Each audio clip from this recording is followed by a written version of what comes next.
first of all, we're all in sales. I mean, you could, and here's what's interesting is I could peel back what you just said, a couple different ways.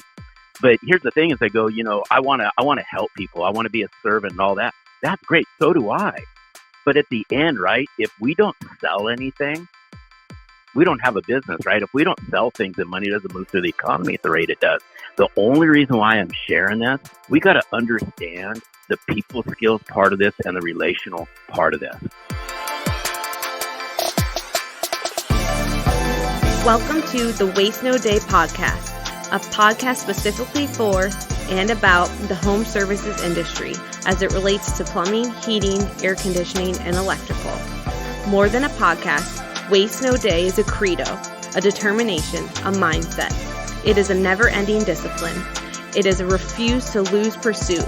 It is a wake-up call every morning to waste no day. Now here's your hosts, Brian Burton and Nate Minnick.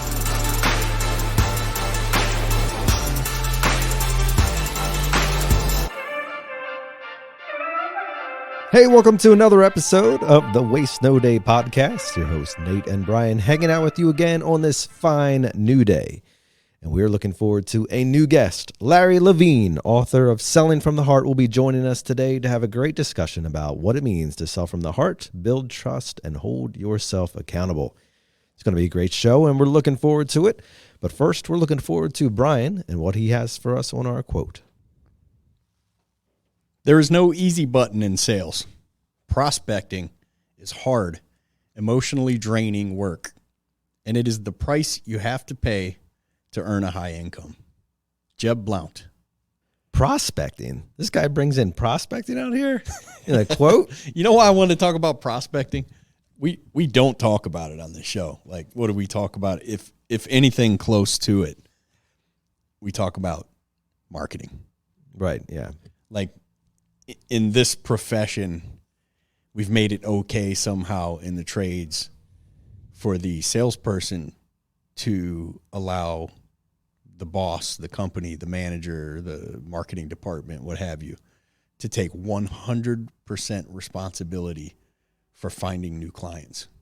Despite the fact that if you're on performance pay, your pay is directly tied to finding new clients. I have to admit, though, I don't know that our company has any incentive on the books for finding a new client, other than the obvious if you get that client and you do business with the client. But I mean, like bringing a client to the company.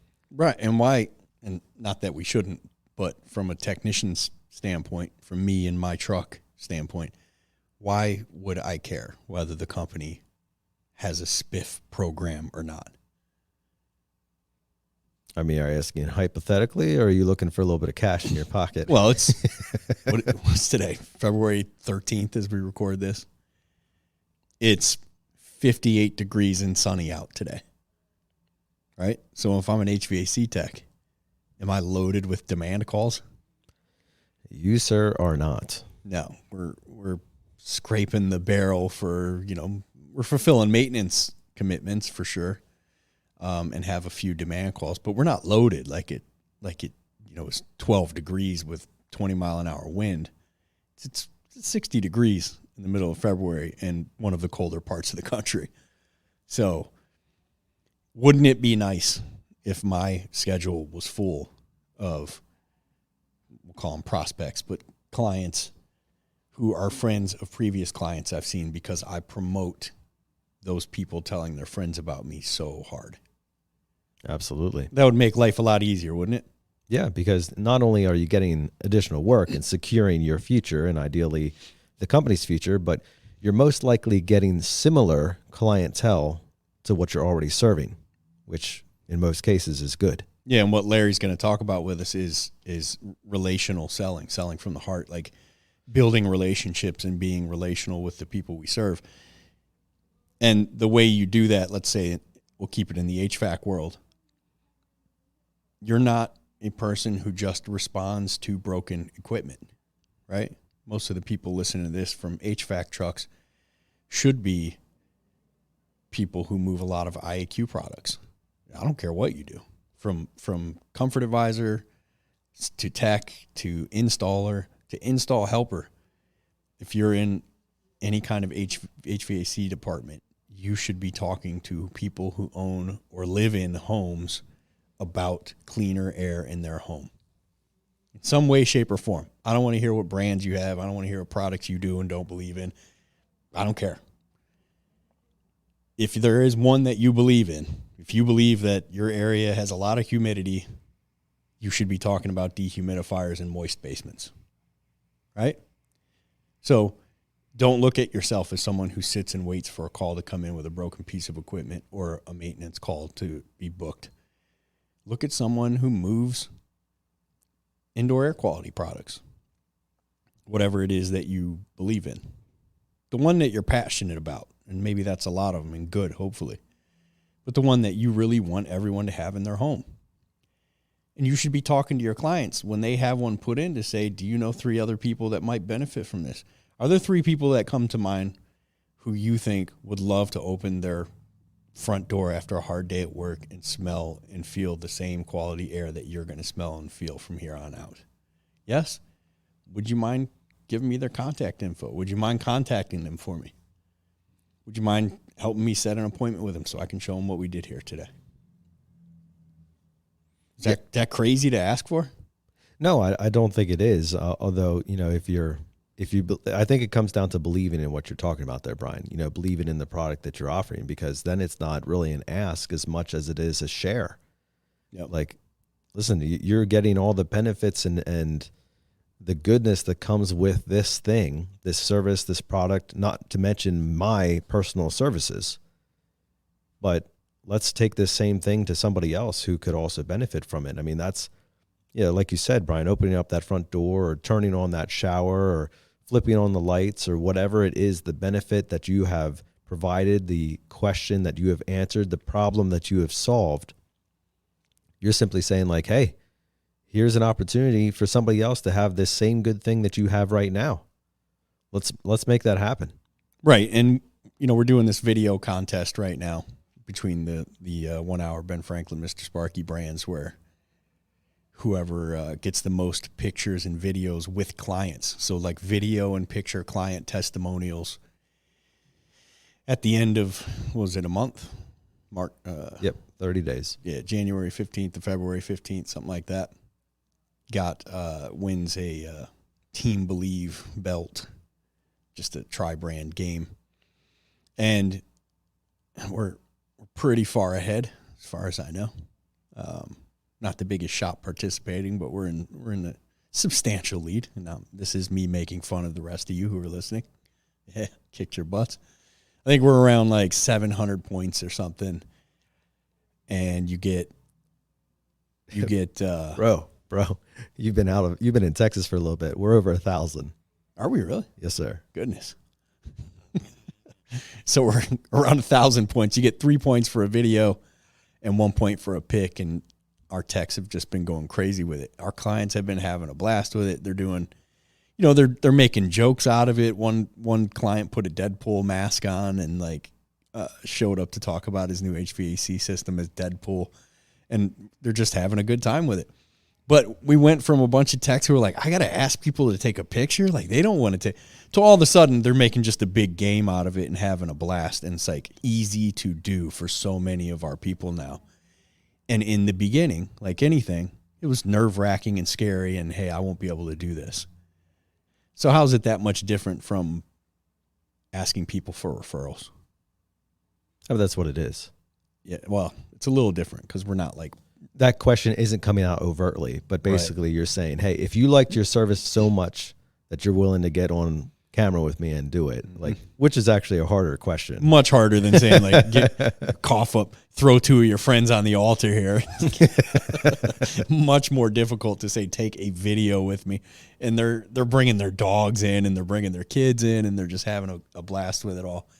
But to say, and I'm in a position where it makes sense for me to try to bring marketing costs down, of course. But just speaking from a technician, I still have our technicians put in water treatment for friends of mine, not for free, for like a discounted whatever price, but for our normal pricing. Like, I believe in it that much. I talk about it at parties and stuff. And you also, frankly, forget how to do it. I'm not sure I ever was all that great at doing it. I was great at selling it. Tools are in a closet somewhere. Got it. Yeah, of someone else's house. Well, hey, now it is time now for our review of the week, Brian. You got it. Dennis Creamer, Win the Day, 5-star review. Mike Chef's got me listening to this amazing podcast. Oh, shout out my man Mike. He was my trainer at our Daytona Beach location. I have now moved up to branch manager of our Melbourne location. Listening to each and every guest gives me the tools needed to push my technicians forward and provide them with all things possible to not only succeed on every call, but as we like to say, win the day. I think what he meant to say was waste no day. That's right, buddy. Yeah, that auto-corrected. I get it. It's okay. It's forgivable. We appreciate you dropping that review, Dennis Creamer, and anyone who is cool enough to take the time to go on Apple Podcasts and tap leave review and write us a nice review. Click the 5-star button. We appreciate it, and we will get to reading it on air at some point. We're a little behind the curve right now, but we're catching up quickly. So by all means, we appreciate it and we need it. Jump on there and leave us a review. If you listen on Spotify, you can leave us just click the 5 stars on Spotify. If you're on YouTube, like, share, comment, Facebook, all the other ones. We're on all the platforms. So hook us up. That's all we ask for. Share it with a friend. Well, what we're going to do now is share this podcast with you, our friends, and we're going to invite Larry Levine to sit in your passenger seat.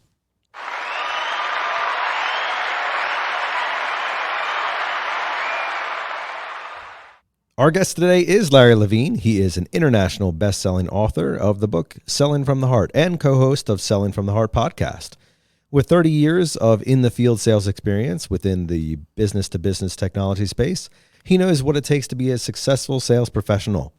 Larry has successfully sold to customers ranging from right down the street and around the corner accounts to Fortune 500 companies. In the fall of 2013, Larry became a corporate major account representative for a Japanese OEM in Los Angeles, California, one of the most competitive markets in the United States. By using strategies explained in Selling from the Heart, he booked over $1.3 million in new sales in 2014, leaving behind a $1.6 million pipeline for the next rep to develop. Larry now coaches and inspires sales leaders and their teams to do what he did. And since 2015, Larry has coached sales and professionals across the spectrum of tenured reps to new millennials entering the sales force. Both appreciate the practical, relevant, and street-savvy nature of his coaching. Larry joins us now onto the show. Welcome here, Larry. Hey, what's going on?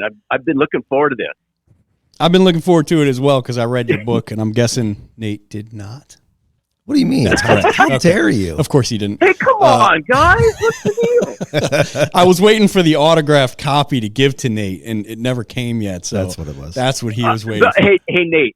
I'll tell you what. I'll take care of you. All I need is your address, and I'll send you one. Perfect. We'll get that to you. Yeah, it's 30 grand. Dude, hey, but Nate, here's the deal. If you hold on to the book just long enough, it could be worth about $5 in about 20 years from now. That's assuming they cut down all the trees and the paper's still worth something.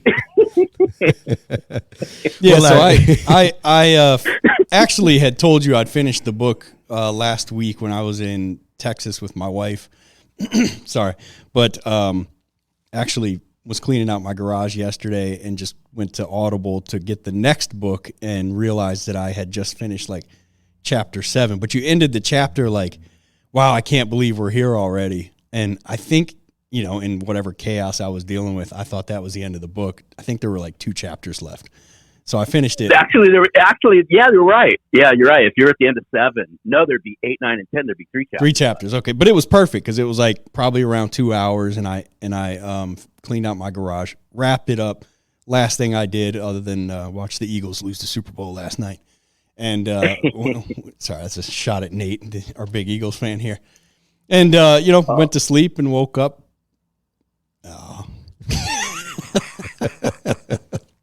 And woke up feeling like selling from the heart. And as I told you, So this is a little bit different than your typical like selling book, and I'll say this here, and I've said it to some friends already.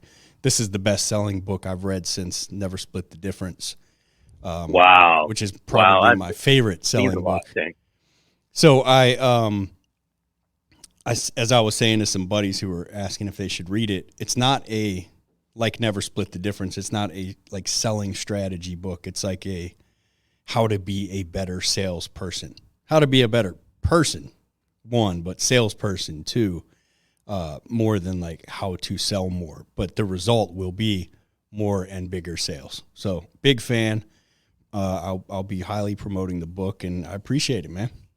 No, what you just said means a lot. I'll make sure I send you the check. Just keep it going. Appreciate it. Going. I got the deposit already, so thank you for that. You sent us to Texas last week. Well, I appreciate what you said, because I just want, if you'll just allow me a second, I want to play off what you just said, because I remember going back. This would have been the summer of 2017 when I was teetering with writing the book, and I'm having a conversation with Daryl Amy, who's my podcast partner, around it. And he knew I wanted to write a book. My wife knew I wanted to write a book, but it just never really came to fruition. So just in some deep conversation with Daryl, as he kind of convinced me that this was the time to write it, I said, hey, listen, if I'm going to write a book, it's going to pack a punch. And it's going to pack a punch in a way that's going to get people to think. And the reason why I say that is, with all due respect to everyone who's ever written a book in sales and things like that, is if you read sales books, they're always tactically oriented. They're skill set oriented and things like that. And nothing wrong with that.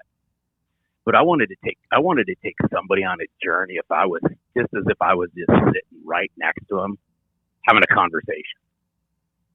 And it was really my journey in sales. And I just hadn't seen any books written in a long time that takes people on a journey that starts with really unpacking who they are. That was the whole premise of why I wanted to write the book that way. It's an in-your-face book, but one of my favorite things is this: it's iron fist, velvet glove. There's a lot of iron fist moments in selling from the heart, but I deliver the message with a velvet glove. Yeah, and I love the iron fist moments. It's like come on, like get with it, salespeople. And that is what we, and I'm in management now, but sold most of my career, and sure. It is what we need every now and then, is just stop being told how good we are, because if you have a sales manager and you have clients that you see and you're a very effective communicator, and then you have a family who's in much better condition, than they've ever been as a result of your selling prowess, and what you're going to get a lot of throughout most of your days is great job, great job, great job, great job. And then next thing you know, stagnation sets in and you're content. And this was nice to just hear hey, get your crap together. You could be doing better. Here's how. Let's go. Well, I appreciate it. And I'm just going to throw this out. It's just so interesting how we've lost this. We have lost the ability to have adult conversations in sales with adults, because too many people are worried about getting their feelings hurt. And again, this is my firm belief in this is, you know what happened to some professional tough love, as I said, just delivered with a velvet glove. What's happened to accountability, and what's happened to discipline, and what's happened to non-negotiable things that you need to do in sales. We all know this, but then we allow people, for one reason or another, to cut corners. And I just, you kind of started our conversation off with, a little Super Bowl jab. But I'm just going to use the sports analogy for a second. This is why I've just gravitated, guys, towards the Deion Sanders message. Is this guy has just figured out what heartfelt leadership is all about. And when you can bring heartfelt leadership to the forefront, and you can bring passion, and you can bring purpose, and you can combine that with a plan, people will run through brick walls for you. They really will. How many sales leaders out there will pick up on this? I mean, that's my biggest concern is, and again, it's not to poke holes at anyone, and I don't want any of your listeners to say, hey, I'm poking holes and poking the bear. it's just to stir the pot that's saying, hey, you know what? As sales leaders, part of leadership is to inspire and influence the people on your team to see and achieve things they couldn't do on their own. That's part of leadership. And in doing so, sometimes you got to deliver some tough love, but it's how you deliver it. Well, Larry, this is going to already starting off to be a great conversation. I'm sure it's going to continue like that. Before we get too far, why don't you tell us a little bit about your story? What have you been doing? Why write a book, and why continue that message now? No, it's one of my very first mentors, and I'll start off saying it this way. One of my very first mentors, this guy's well into his 70s now. He would always tell me, Larry, he goes, you really never know somebody until you know their backstory. You never know what got somebody to where they're at, what they're doing, the journey they've been on, until you understand their backstory. So just a quick flyover is I spent my whole entire career in the copier channel. So that's all I know. That's all I did for almost from the late 80s through the 90s through the 2000s through the middle of the 2010s is I sold copiers, document management software, anything that was related to office technology my whole entire career. So I started off in the analog world, so now I'm dating myself, so we'll call that pre-internet. And then I rode that through the wave of moving from analog to digital. But I always say this, man, selling copiers is tough. Not only is it tough, I did it in Los Angeles, which is one of the most highly competitive dog-eat-dog markets there is. And one of the things that really made me different in selling copiers, and keep in mind, I mean, copiers, it's highly competitive. I call it highly laggard, good old boys network, very braggadocious. And then I'll just slam the door on this and say, just a race to the bottom. It's, you know, in my opinion, and I'll poke holes at the sales channel I came out of, it was just a replacement economy. You're just replacing copiers with copiers. And I'm just going to cut to the chase on that. But one of the things, a couple of things that I did, I believe better than most is I'm a big believer, guys, in you're a product of how you were raised. And without getting too psychological or philosophical, I'm just a big believer that you're product of how you were raised in your youth and you're product of how you were raised in the sales world. And I say this because I was raised with a highly relational mother. And I was raised with a rocket scientist father who was an aeronautical engineer for the U.S.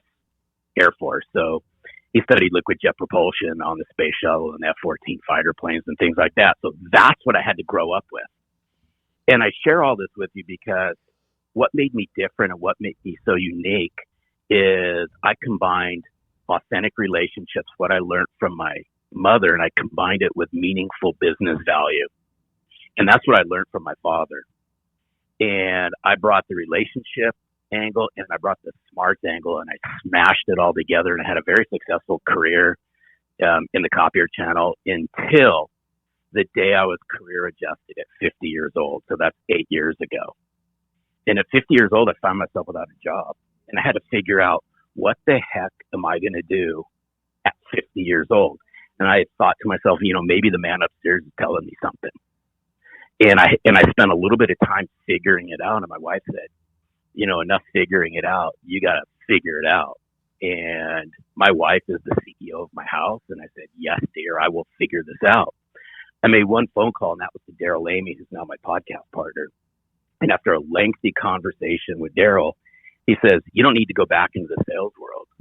What you need to do is you need to go out and coach and train sales leaders and salespeople on what you did in a highly competitive industry, that being the copier channel.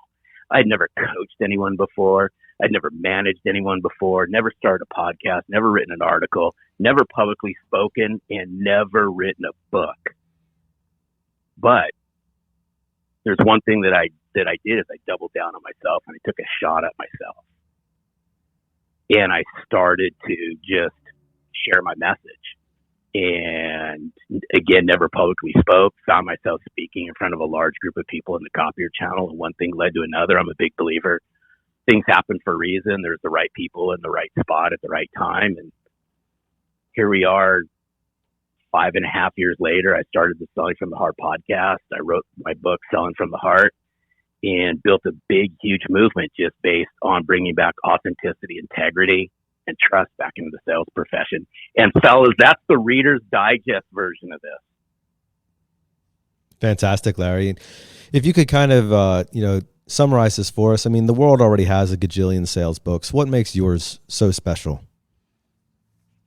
Because I'm willing to say the things that people think about, but they don't say because they're too worried about what other people think. And and I share it for a reason. Is the book, when I wrote the book, I decided to kind of bust the book into two halves. And the first half of the book just takes people on a journey. And I'm a big believer that the inner work we do will fuel the outer success you all have in sales. But here's where most books, and here's where most sales books go, is they talk to the outer success. And the outer success meaning prospecting skills, closing skills, discovery skills, all the skill set part of this, which is massively important. But there's very few books out there that wrap the inner part of this with the outer part of this. In other words, how to really unpack who you are to become better. How to really take a step back and go, who am I? What do I want to be? What's my purpose? What are my values? And then smash that together with some of the sales skills you need today, as I believe, to be an authentic, genuine sales professional. That's what makes this book different, is I take people on a journey. And the journey just starts, in the very beginning with just putting the mirror right in front of your face. And I'm a big believer that mirror never lies. The only person that lies is the person looking into the mirror. So it's a hard-hitting book that gets people to go on the journey first of uncovering who they are as a salesperson and why. And then the last half of the book is just wrapped around what I believe are the skills to be that genuine, authentic, trustworthy sales professional, which is massively different than a sales rep. So, Larry, we're in the home services industry, Sure. And I don't know how that relates necessarily to copiers in terms of competitiveness, but it's not a siloed market. There is plenty of diversity, and the spectrum is, in terms of service and scale and everything else, is very wide. From a single man who just decided to go out on his own to $100 million plus industries that are making waves in terms of geography and ownership and process and everything else. So if you're going to help us understand what it means to sell from the heart, try to place yourself in the role of a home service professional, like an HVAC tech or a plumber or an electrician. Okay. And where should we start? Great question. And I think here's where you started. And I think this message and my message around selling from the heart, it transcends any industry that you're in. And for one simple reason, I'm going to boil this down, guys, to one word, and that word's trust. And to me, everyone's in sales. If you are selling yourself and you're selling wares, you're in sales, right? And here's what I want us to think about as we really peel back your question is, in order to sell from the heart, you have to unpack what's in your heart, first of all.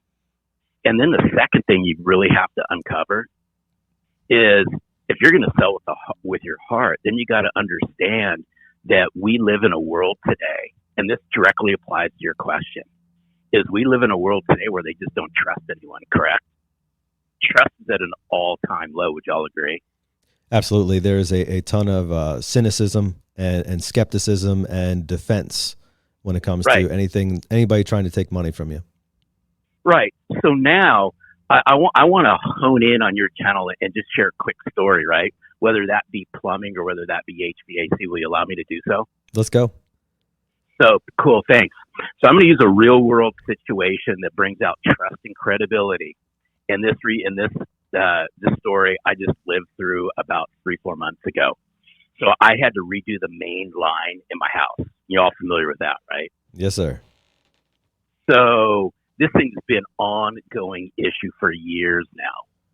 So every now and then, right, when the main line would back up, right, I'd have somebody come, because I had a little flow outside. So, all the nice little stuff that's in there just would flow out into the dirt and onto the grass and make things a whole lot easier sitting them back up in the house. And about every 10 to 12 months, I'd have that little service done until finally I got sick and tired of being sick and tired. And I started to ask, right, various people who I know, who'd you use when you had to do your main line? And I got like 3 people to call. And I know everyone who's listening has experienced this, but this is going to hone in on your question as well. So after 3 people come out to my house, and the prices were all very much the same, I didn't get something in my gut told me all they were looking for was the job. They really didn't understand me, what were my concerns? What am I really looking for? They just knew I had a problem. And so one day my wife just says, enough's enough. Why don't you call your buddy, who I totally forgot was a plumber. But I trust him, and he's credible. And I picked up the phone. He came over to the house. I shared with him my quotes. And lo and behold, he did the job. He did the job better than my next door neighbor who had a job done by somebody else at a fraction of the cost. But I condensed the story, but I'm sharing this for one reason, is if you want to unpack how to sell from the heart, you got to understand how to build trust and credibility. And trust and credibility is based on a couple things. Whether this is a solo entrepreneur in your space or a big, huge company that's got a ton of salespeople in it, you have to uncover how to build genuine, meaningful, authentic relationships. In other words, in selling from the heart style, you just got to give a rip about people. And you got to combine that with meaningful business value.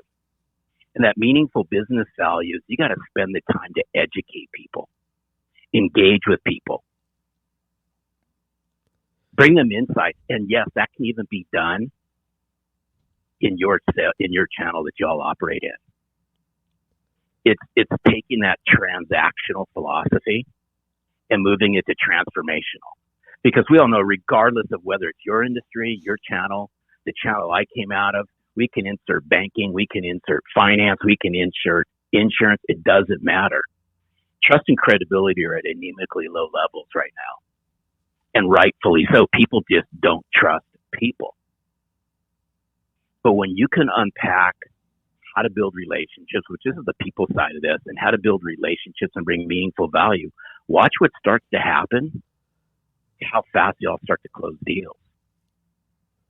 Okay, Larry, so I'm tracking with you at the start here. What does that look like practically? Because in our industry, I would say the majority of people serving on the front line got into the industry for one of 2 reasons. One, they like tearing stuff apart and putting it back together. Okay. They're mechanically inclined. They've always been so. They were the guys taking the VCR apart and trying to put it back together while mom and dad yelled at them, right? Sure. Or 2, and this is not necessarily a one or the other, they're servant-hearted, meaning that they want to take care of people in situations of need, like I'm hot, I'm cold, I don't have power, I don't have water, come help fix this for me. And there is a significant amount of self-worth driven by the fact that I went out there, I knew what I was doing, I fixed the problem, and I made Johnny's day better because he now has hot water, right? Okay. So we're starting from that premise, and I don't know that I don't know your story, but I doubt you got into the copier world because you're like, man, I just can't wait to get out there and sell some copiers, Yeah, no, so, yeah. No, so we have a lot of that. It, we have a lot of that going on where people are, they initially get into the industry like, I'm not here to sell anything. I'm here to help, and I'm here because I know what it means to put, part A into part B, and we make it work. So how do we translate that into this message of selling from the heart? Well, great question. But here, first of all, we're all in sales. You could, and here's what's interesting is I could peel back what you just said, a couple different ways. But here's the thing is I go, I want to help people. I want to be a servant and all that. That's great. So do I. But at the end, right, if we don't sell anything, we don't have a business, right? If we don't sell things, then money doesn't move through the economy at the rate it does. The only reason why I'm sharing this is we got to understand the people skills part of this and the relational part of this. And to further expand upon this is I'll just use I'll use these two phrases, and it directly applies to your question and even into your channel. You heard the expression "people buy from people." Yeah. And people buy from people they know, like, and trust. Well, the one that I'm more familiar with is people buy from people that they trust, as opposed to people buy from people that they like. Okay, so let's play off of that, because it applies into your guys' world. If people buy from people they trust, then how do you become trustworthy when people just don't trust people? And so I think where this applies is, I'm a big believer that, say it's in the plumbing and the HVAC space, and this applies straight across the board anywhere, is I believe what people sell, and it is memories and experiences. So it just goes back to this, right? My air conditioner is busted, right? And I'm sweating my backside off. So I just need to get it fixed. You're reacting to the situation, right? However, really spending the time to unpack this and say, well, if I fix that person's air conditioner, what is this helping them with, right? They're not going to sweat their backside off, because when they sweat their backside off, that person who lives in that house happens to be running a daycare. And when they run that daycare without air conditioner, you see where I'm going, guys? Yeah, the benefits keep going up. Exactly. Then from there, then once that person starts unpacking the stories and the experiences behind this, then when they're out speaking to other people, they can share over the last, 3 weeks. I remember this job I was just at. We helped this person by fixing their air conditioner. We helped this person by fixing their plumbing. And a result of that, this is what happened.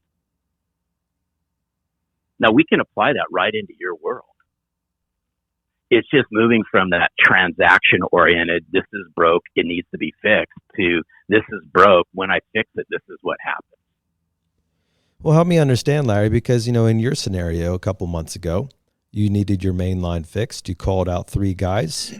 You didn't know them. You felt like they were treating it like just another job. Then you call out your buddy, and he gets the job, even though he was more expensive than perhaps other people. But, we can't be friends with every single person that we serve. So how do we get on that my buddy relationship level when we're seeing strangers day in and day out? Well, it's a great question, and I'll just throw this back. Is I didn't know any of those 3 people. However, and I'm going to throw this right back out. You don't have to be buddies. And you don't have to be friends, but you do have to spend a little bit of quality time with somebody to really unpack the situation, what's caused it, and so forth.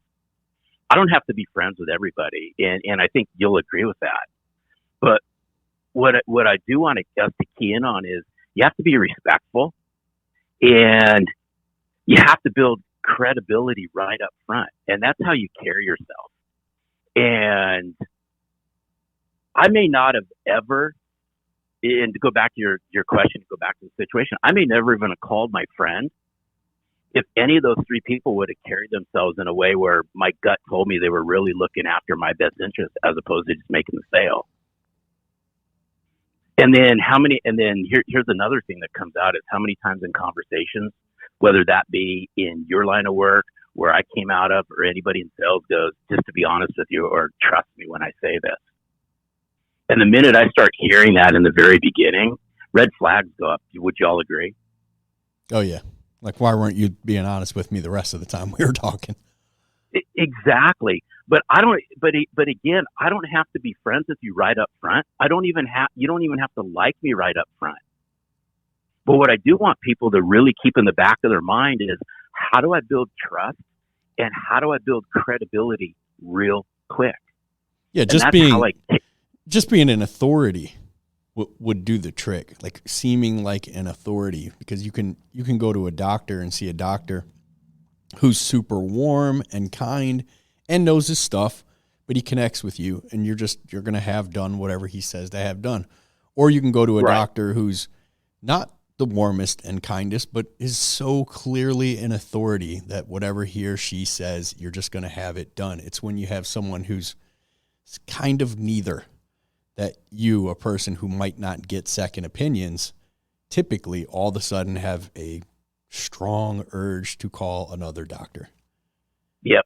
And establishing yourself as a friend will work, and establishing yourself as a credible authority on the subject also seems to work very well, because here we have successful technicians in HVAC, plumbing, and electrical, and we have some who are so warm and fuzzy that, you know, people love them and only want to do business with them. And then we have some people who are just such serious authority figures on the subject matter that they're dealing with.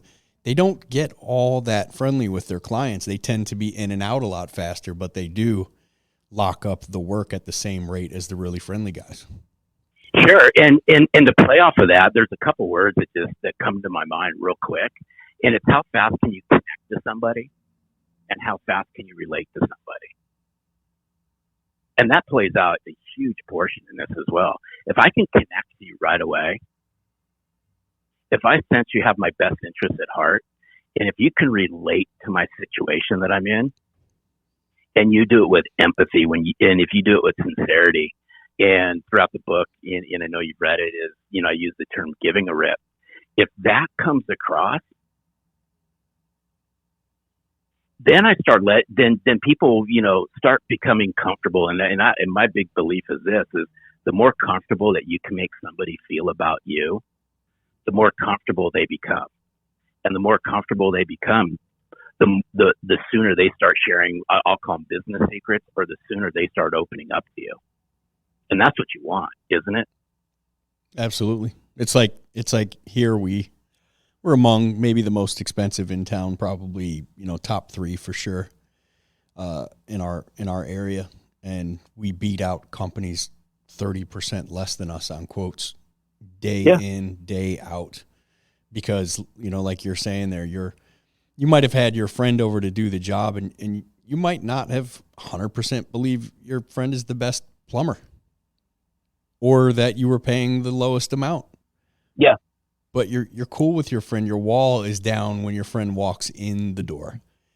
Yeah. And that wall being down allows you to hear and feel and connect with your friend in a way that you didn't with the other 3. And had you might have chosen one of the other 3, but it's so typical in our trades to just walk in, look at the problem, leave a quote, and, you know, walk out as fast as you came in, and not really establish a relationship and spend any time with that person. And it's a tragedy, because you should, as a business owner, you should be spending a lot less money on advertising.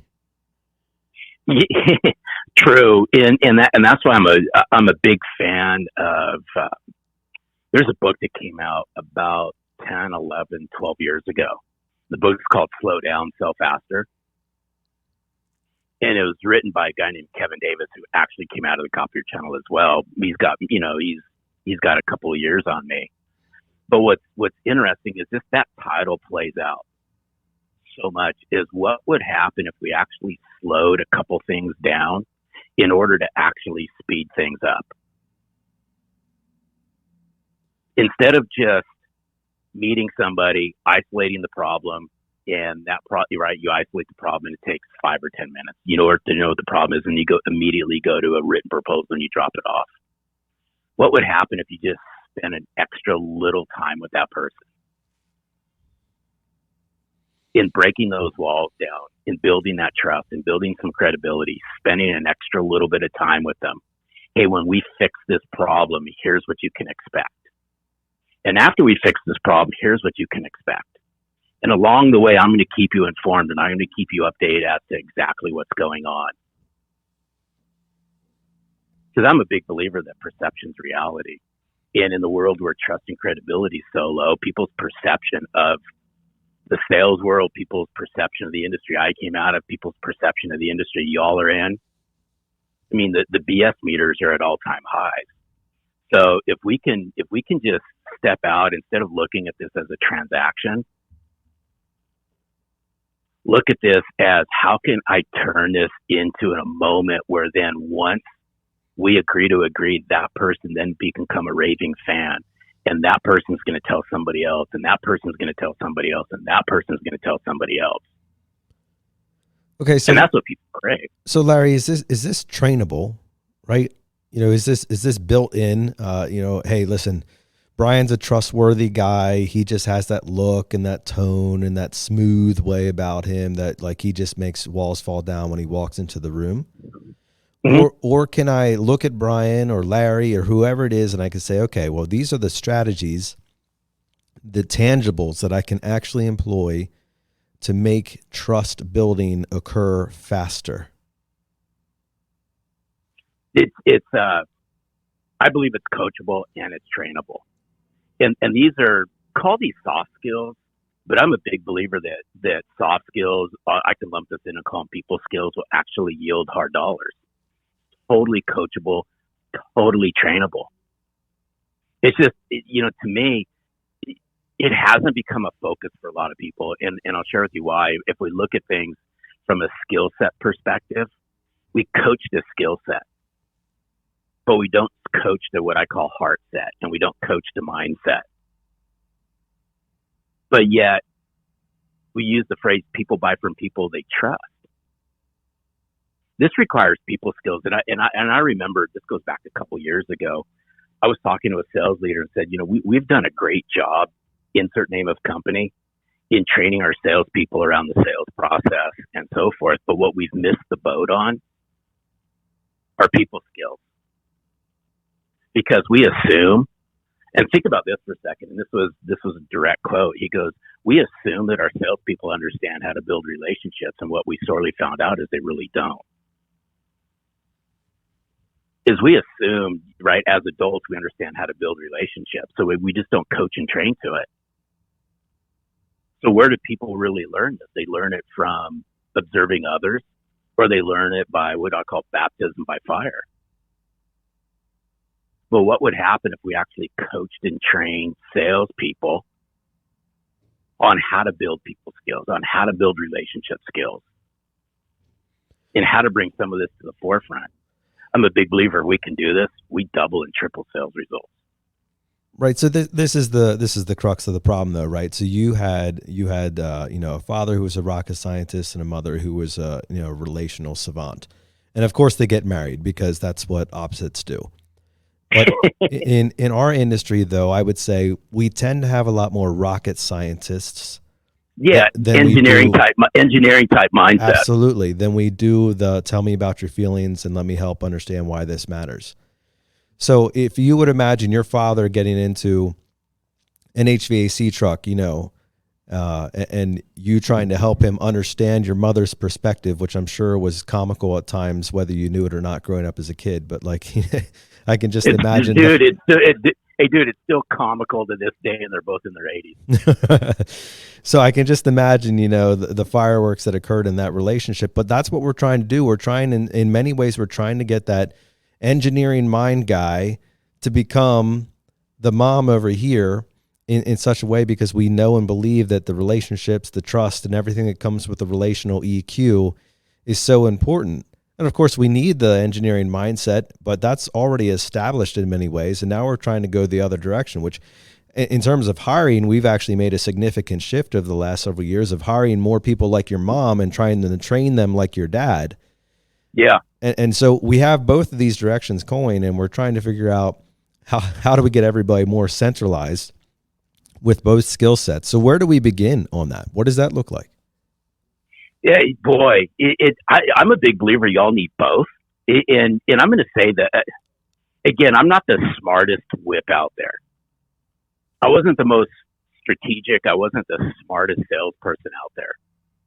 But again, I just combined all of this together. But where I'm going with this, and just hear me out on this, and it's just my warped sense of how I think, is I believe that business is personal. And how we view building relationships in our personal lives could also transcend into business. And what I mean by that is think about how we build relationships and nurture relationships personally, whether that be with significant others or with our close friends. We put forth the effort, right? We spend some time. and we spend some time, and I'm keeping this at a flyover for our time together, but we're already doing this. And this is what I write about in Selling from the Heart, and this is what I poke the bear at out into the sales world, and especially if we'll just use the engineering world. They're smart people, highly strategic. They can think through problems way better than I can. But in their personal lives, they are building relationships. You follow where I'm going with this? It can be done. It can be done. It's breaking down the mental barrier. And this is why it's a big mindset thing. It's breaking down the barriers that you already all are building relationships. You're building relationships every single day. Those are the people that are close to you, your circle of friends, your family members, things like that. I'm submitting to you and submitting to your listeners the same principles and the same philosophy that you all go about building personal relationships. You just transfer that right over into the professional side of things. It's removing the barrier, and it's removing that mental roadblock that's saying, right, I'm here to do work. I'm going to do my work. I'm going to do it to the best of my ability. I'm going to move on. All I'm going to say is continue to do what y'all are doing, but layer in the human side of this. This is the connect and relate. How fast can I connect to Brian? How fast can I relate to Brian? What do I know about Brian? Take the same philosophy that people have used to build personal relationships and apply that to the professional side of life. And that's my big question. We just don't do it often enough. You're right about that, Larry. And that's something that, I think we can all grow in. And it's a big reason why we do this podcast, because there is a lot of engineering mindset. And we're trying to bring more of the communication training and all that into the forefront of what the focus should be from a home services perspective, because there's so much value to walking a homeowner through, why they don't have hot water and how we can remedy that in communication and words alone before we ever start turning wrenches. Right. So then just take that scenario and let's just play this out in building the relationship part of this. How many times will that person, if you have one of your, what do you call them, engineers, technicians? Help me out here. Yeah, technicians. Yep, that's good. Technicians. Yeah, thank you.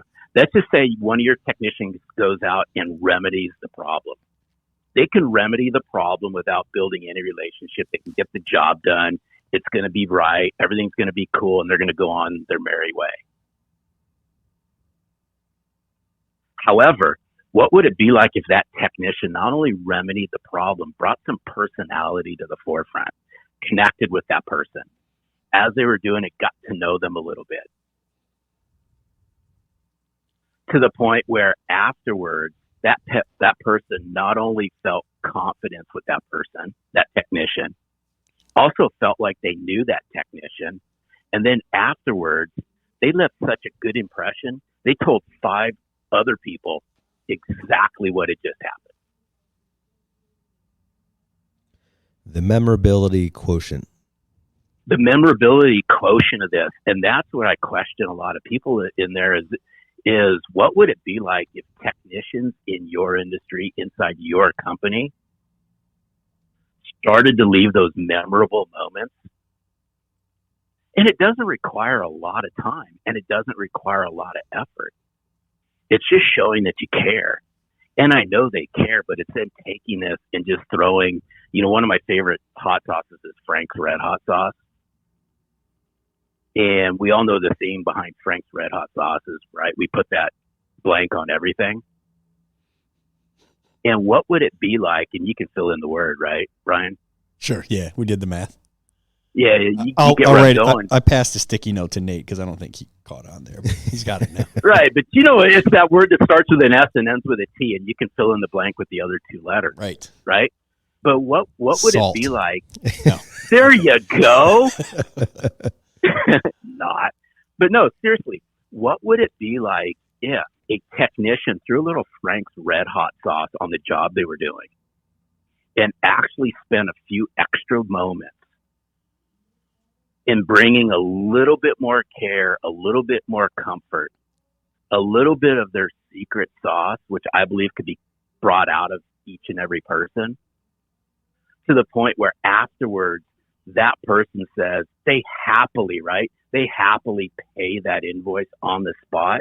And then once they pay that invoice on the spot, in conversations with their friends, they go, man, this Brian guy is something else. And this is what happened. You're not going to believe this. This person came over to my house and not only fixed his job, but, right, fill in the blanks. And then 3 days later, they're talking to their buddy and they repurpose the story and they repurpose the story again. Because it's so rare. And this is the people skills and the relational skills that many just don't bring to the forefront. But if we bring that to the forefront in conjunction with everything else we're doing, we exponentially grow our business. This is long-term thinking. It's not just grow. It's like, and growth will absolutely happen. But, you know, from a manager's, owner's perspective, it's growing the business for sure. But it's also, imagine the profitability, because you got that technician is now going to be probably staying on that job a lot longer because he's going to have so much more work to do. That client is so you don't have to fill the rest of his or her schedule that day, right? Those other calls that might have been on that tech can get dispersed to other technicians. And now you have 4 or 5 friends, you know, maybe 4 or 5 hear the story, maybe 1 or 2 from each one of these calls the company and has that tech or another technician out, bringing your marketing costs way down. It's more growth and profitability as you can possibly get from one technician. Yep. And this is why I believe this is 100% coachable, but it starts at the leadership level. It's bringing this to the forefront and spending the quality time as leaders with our people and role playing with them and walking them through this and sharing with them why this is so important and making them feel good about it. It's about building their self-confidence around their communication skills and their self-worth. Because a lot of this, right? I mean, I'll poke a bear at my dad. I mean, he's a rocket scientist, though he's retired. Highly engineering, very smart. He'd be the guy sitting at a table when everyone else is talking, right? Just writing stuff down on a piece of paper. So, Larry, go ahead. No, go ahead. Well, Larry, I was just going to say, I mean, a big part of self-confidence and the things that come behind that is knowing that the system that you have is working well, and believing in what you're doing and believing in how you're doing it. And a big part of that is accountability, which you spend a fair amount of the book talking about holding yourself accountable or having others hold you accountable. And in our time remaining, because the time's just flown by here, but in our time remaining, can you speak more about what it means to be held accountable and to hold yourself accountable from a selling from the heart perspective? Yeah, I think it all starts with self accountability, because you know, a leader or manager can only hold you accountable so much, but you have to be willing to pick the ball up. And I thought this all starts with this is discipline. This is, I call it mental fortitude. It's,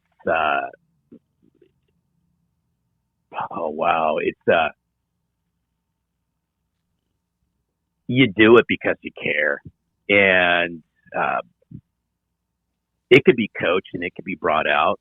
I didn't learn how to become accountable overnight. It's just how I was raised. But then I also saw my surroundings, and I just wanted to turn what I was doing into a career. And I said, hey, if I'm going to get from where I'm at to where I want to be, I'm going to have to start holding myself accountable. And I think as leaders, we could coach some of that, but it's sitting inside each and every one of us. We just need to pull it out. Sometimes we just need to pull it out through ourselves or through mentors or through coaches.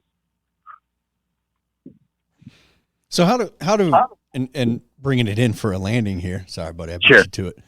All right, I'm a technician listening right now, or I'm a technician trainer listening right now, I want to get myself or my team to start bringing out their relational side on these calls. Or let's say I'm an engineer type mindset, a high C, if we're using the DISC profile, personality myself, and I want to be more relational to do what we're talking about. What are 3 steps I can start taking immediately to be more like that? To be more relational? Yeah, because this is mostly what we're talking about is just sure. Selling from the heart is just being more relational on these jobs. And as a plumbing, HVAC, electrician, technician, your struggle is, particularly for people training, is we're dealing with people of a mechanical mindset, and we have to pour a lot of ourselves into learning the trade, and that makes us tend to go the other way against the relational side and more toward the mechanical side of ourselves. So on the relational side, I mean, I would do a couple things just real quick. If I'm a technician, and I could go to a leader inside your company, and I can say, right, Brian, I'm the technician, and Brian, you're my manager. Hey, Brian, I was just curious. You can open it up with some small talk, but hey, I was just curious. What words would you use to describe my relationship building skills? Right. I mean, we've known each other for quite some time. What are 3 or 4 words that you would use to describe me, how I take care of my customers? What words would you use? And then just listen. And then as a technician, I could go back, right? I could look back on my last, say, 2 or 3 jobs that I just completed. Now, a forward-thinking technician could then pick up the phone, and that forward-thinking technician can just call that person just to check in. Hey, this is Larry over at insert name of company. I was just out last week. Just wanted to make sure everything was done to your satisfaction. Everything going okay? Yes, it is. Hey, I'm just curious. What words, right? First thing that comes to mind, I'm, sorry if I might be putting you on the spot, but what would be a couple words you would use to describe the experience you had with me? Just a couple simple little things like that go a long way. You get where I'm going with this? Yeah. So you want some outside opinion on it to start with. Right. I want some outside opinion to start with it. And that's going to be like kind of part A of this. Part B of this would just be then just do some self-reflection. When it comes to my relationship building skills, what words would I use to describe? What do I bring to the forefront? How do I want people to feel? And I'm looking at this from an internal perspective. Then I'm asking a manager or a leader the same thing. And then I'm going back to my customers and I'm asking them the same thing. And then I'm looking for common words that are used there and finding out where's their congruency. Hey, a couple of things is I might learn some things about myself that I had no freaking idea about. And I'm learning that from you as a leader, but I'm also learning it from the people I serve, and those would be your customers. Yeah, and then all of a sudden, a couple of things start to happen. I start to increase my confidence because I'm learning some things I may not have known about myself. My self-worth starts to increase a little bit. My believability starts to increase a little bit. Me as a high engineering type goes, you know what? I didn't realize these are how people are describing the way I interact with them. You see where I'm going with this? It's not that difficult. It's just sitting back and asking a few just simple questions and then just peel it back from there. Yeah, even asking yourself, how did I make my last client feel? Exactly. How would they describe the experience, right? Yeah, and we need to be doing that anyway. If you're in a truck, you need to be asking for reviews. And if, by all means, if you think that it's not going to go well, that's the most important one you can ask and say, scale of 1 to 10, how do you think I did for you here today? How was your experience? Right. Yeah, absolutely. And just think about this. Think about all the jobs they do on a given day. What would it be like is at the end of the week, right? Or, they set aside 30 to 45 minutes to an hour. They just pick up the phone and they start calling the people that they were interacting with. Just ask them a series of questions. Not on a scale of 1 to 10 or anything like that. Hey, how would you describe the experience? What words would you use? In interacting with me, what words would you use? If you were to describe this experience to one of your 3 closest friends, how would you describe it? Ooh, that's a good one. You got that? You like that, huh? Yep. Well, Larry, we do like this, but unfortunately the time does not, and we are about out of it. So before we wrap up here, I'm sure people are interested in learning more about what you have to offer. Where can they find the book and the podcast that you are hosting these days? You can find, if you want a free signed copy of Selling from the Heart, all I ask is you just pay shipping and handling. You can go to sellingfromtheheart.net/book. And I will be more than happy to sign a copy Selling from the Heart and mail it to the address that you choose to use. And if you want to find us, our podcast, you can find it on any podcast platforms that you choose, or you can find us on YouTube at Selling from the Heart. Awesome. Larry Levine, it's been so good to have you on today. The message is simple, but the pursuit is constant, and that's why we want to keep having great quality guests like you on.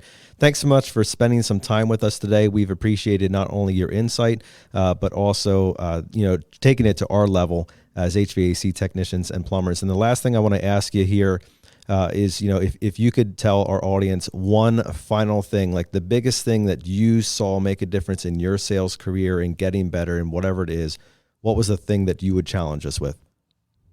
Go find a coach and a mentor. Even in your line of work, the biggest thing my biggest aha moments, what got me to where I'm at, was hiring coaches and mentors and really having them look at me and help me just remove the roadblocks that I had. So I'd say anything, if you're a technician out there, you can find life coaches, you can find mentors, you can find somebody who's close to you to help you look at things in a different manner than the way you're looking at it. Monumental growth would happen if you're willing to go find a coach and a mentor. It could be a life coach, but somebody who can bring outside perspectives into you and help you become better.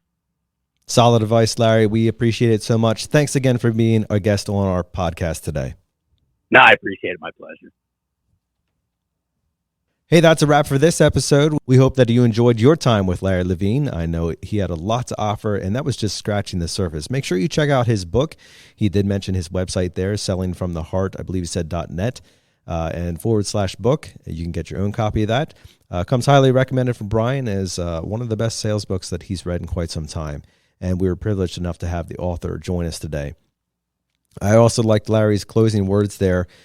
Find yourself a coach, find yourself a mentor, somebody to push you, somebody who can help you fast forward to the place where you need to go by helping share their experiences and what got them there farther and faster. And we hope this podcast serves to some degree as one of those mentors in your life, as a constant message and voice of not only positive and uplifting thought, but also challenge as well. And that's where we want to leave it this particular week with our weekly challenge, which is to choose to wake up every single morning and waste no day.